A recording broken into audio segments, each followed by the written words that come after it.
Good afternoon, everyone. I'm here with Marie Pettie of Safe Harbor Property Management. How are you, Marie? I'm fine. I'm glad to see you. How's your week been? I haven't talked to you. Are you surviving all this busyness? Yes, it's been quite busy, that's for sure. Yeah, I can tell that you have a lot going on. So we've been talking about this tight market that we have, and by tight market we mean low inventory, not a lot of purchasing opportunity for owners or regular residents, families looking for homes. And we've been talking about how does that affect an investor, or does it affect an investor? And I know you have lots to say about this. We did a blog post about it, but we wanted to redo the video just to give another chance to explain it even clearer than we did before. So can you talk to our Facebook community about how a tight market affects investors and what your advice is? Well, it is definitely still a seller's market, which means when a property goes on the market these days, you could possibly expect multiple offers, and it definitely sells within, 1 week. It sells really fast in this market.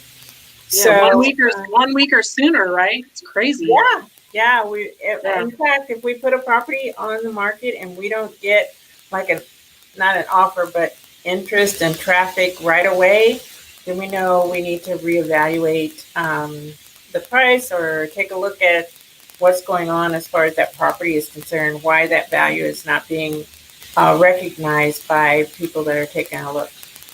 Yeah. So rapidity is normal. Crazy, rapid selling is normal. And if you're not getting that, you have to adjust something. Is that what I Right. hear? Yeah. That's true. It's so crazy. And the And Pacific Northwest just keeps getting more and more this way. I read today that there was a property on the water on Lake Washington in Seattle that sold for $60 million. That it was valued at $37 million at some point, but somebody just bought it for $60 million. right, yeah, Seattle is hot along with Tacoma, where we're, in the Tacoma area. Tacoma is like still the hottest market in the nation.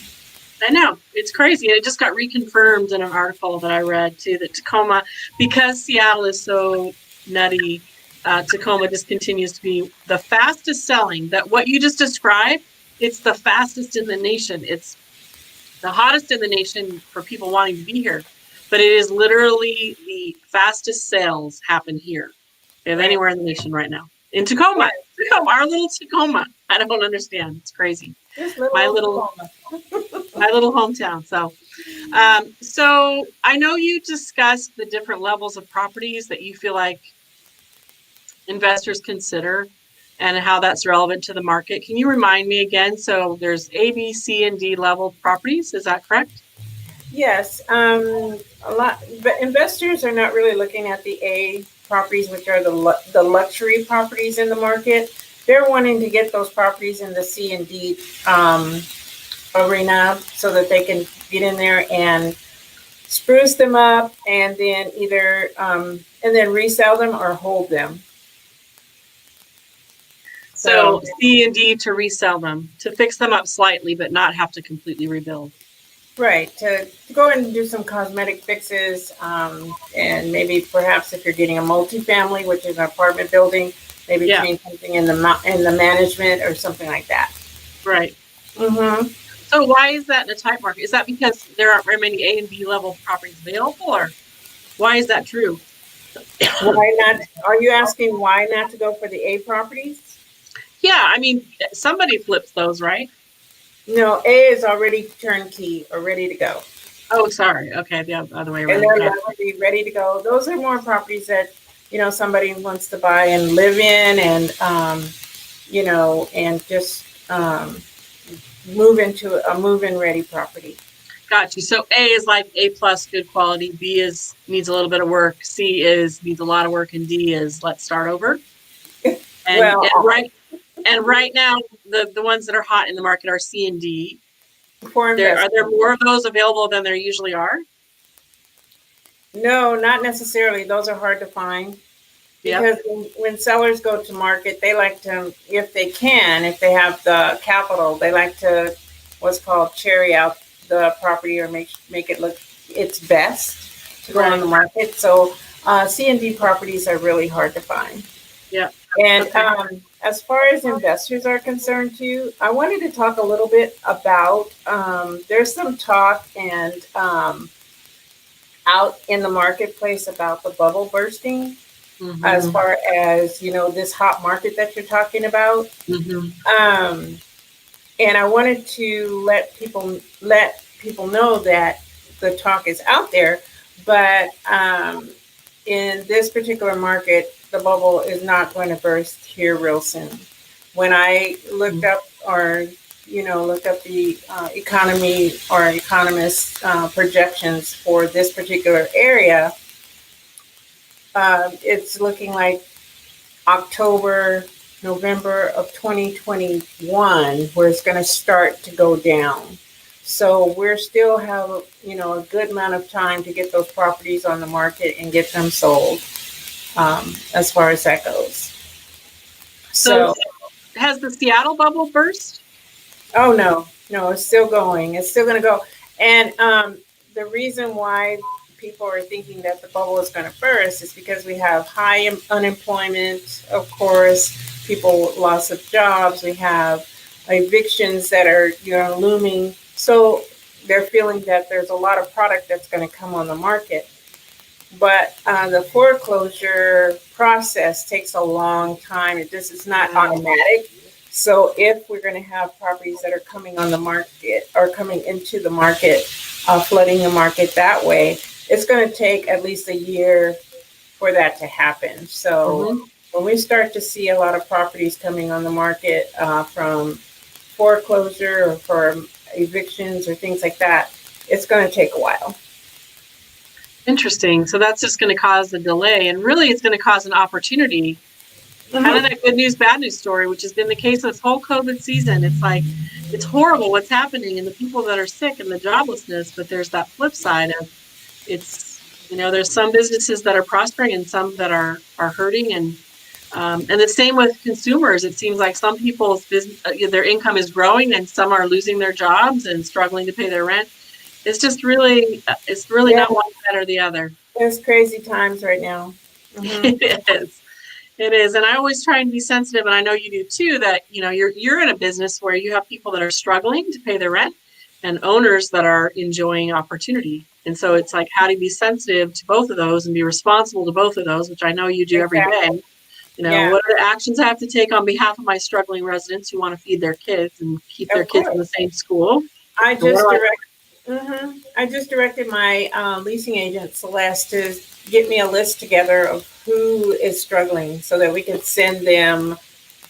directly send them the websites that they need to, or the agencies that they need to contact, so that they can get help Yep. to get the rent paid. And we actually have residents that are getting that help. Several residents that are getting, the help from the county or the city or whatever program is available, so Mhm. that they can get their rent paid. Yep. I know that organizations are working to make their programs more understandable and approachable. Because I know we've talked about how it's great that Washington has so many organizations, but if they're not understandable, or nobody knows how to approach them, or no one knows how to Mhm. access the help, it doesn't really matter that they exist, right? That is so So true. yeah, I mean, like, I So think we're trying to facilitate and help that process also. yeah. So there's even organizations I know you've talked about that are helping make that connection between the Mhm. organization that can help and the person that needs the help, which seems silly in a way, but I can get it. It's like, sometimes you don't know what your first step is, right? So they can contact the organization for help, or they can contact you guys, right? I mean, of course. And then if owners are looking for organizations to help their renters, they can contact you. They can also Oh just yeah. go to your website. There's a list on there under resources of organizations available to help. So, and then on the investment side, if I'm not formally working with you, are you still available to help me, or do I have to be a Yeah. client If of there's, Safe Harbor? yeah, we're always available. If there's questions, that they want to ask and they want to get direction in the market, they can certainly ask those questions, whether they choose to use us or not. Okay.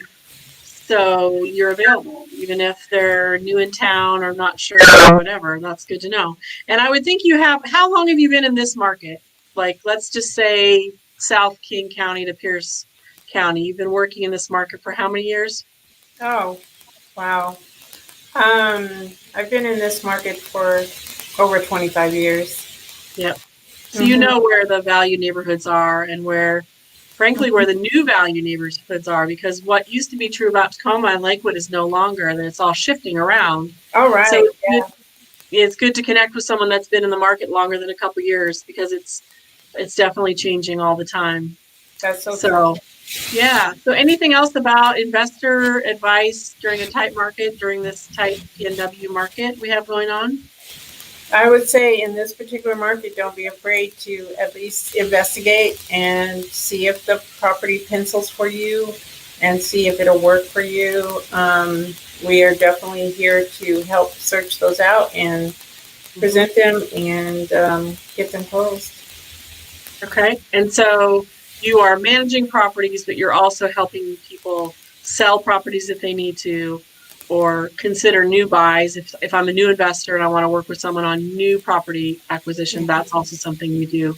So it's a whole list of services and things probably that you're doing a little bit more of right now during COVID than you have in the past. Has the real estate side of your business grown at all in the Oh, last couple of months? it's grown tremendously, and I think a good choice I'm finding, as opposed to when I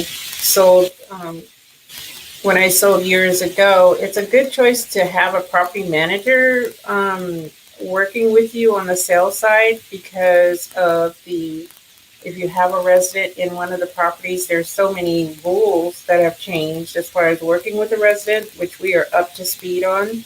We had one of our clients that wanted to sell one of their properties. They didn't go with us, but her realtor was able to call us and get advice. They didn't go with us because she had a friend that was a realtor. Yeah. So right. she wanted to use her friend. But her friend did not know about the rental. She was saying that because of COVID, she was afraid that the resident would pull what she called the COVID card. But I was able to inform her that there was a way that the governor has opened up that if the seller wanted to sell their property, then they're able to give them notice based on that. So they were able to move forward with selling their property. Yeah. So if an owner wants to move into a property, or if they feel like there's COVID safety violations happening, if they're not protecting themselves or those around them? No, there's two reasons why. You're right on the fact that if they want to move in and also if they want to sell. Okay. So if not the COVID violation one is not around anymore?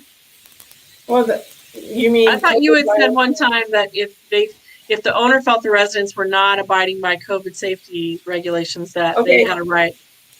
Okay, that is in relationship to eviction, not to selling a property. Oh, I see. Okay, got you. Okay, got you.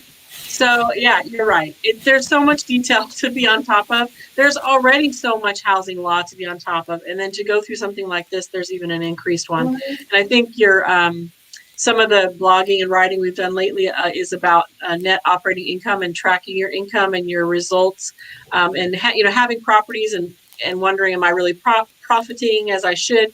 And I would think that would be kind of tricky already, but then going into COVID, it would make it even a little bit more complicated to make sure that, am I doing everything I need to do to collect rent and to continue to be profitable? Of course. Yeah. Of course. And during these times too, we can't increase rents. So again, your point as far as is the net operating income, going to stay level, or is it going to dip? We can't increase rents right now, but we can make the decision where if we're going to keep those people, if they're continuing to pay, then we want to keep them and then perhaps raise the rents in the future. Right, to compensate. Yep. So, which is good news for an owner, or an evening out news for owners, but not such good news for a renter. So again, constantly playing both sides of that. I admire you for being able to manage that every day, and I know your team does a good job with that. It would be tough. It would be difficult. It could be good news for renters too, because we make sure that if we're going to raise the rents, that we stay under the market. So it's still, they still have a good deal. Right. Well, you're going to be motivated to retain people as well. Nobody wants Exactly. nobody wants all their properties to flip at the end of COVID. So I'm sure you're going to be, And there's that's a what we're focused on, resident retention. balancing act there for sure. Well, very good. Well, nice to see you, Marie, and good to chat with you about this this market that is just, I think, kind of amazing to all of us. And just to point out that you're available to both investors who are looking to provide assistance to renters, but also to renters looking for assistance. You're offering some kind of extra or I guess not extra real estate services, but you're just really busy on that side of your business right now. And I think it's good to let owners know that you're not just a property management firm, but you also offer very honed real estate skills, having been in the market for, I think, over 20 years. I don't want to, is it over 20 years? It must be, right? That's true. You started when you were 12, right? Exactly. Yeah, when you were just weekly. So, all right, well, good to see you. Good to see you, Marie. We'll be talking again to you next week. And I think we've got to go back and look at our, I know we showed some before pictures of some new units you have. We need to go back to We'll be ready for that next week. So be watching for those videos for sure. So, all right. Thanks, Marie. Take care. Thank you. Bye-bye.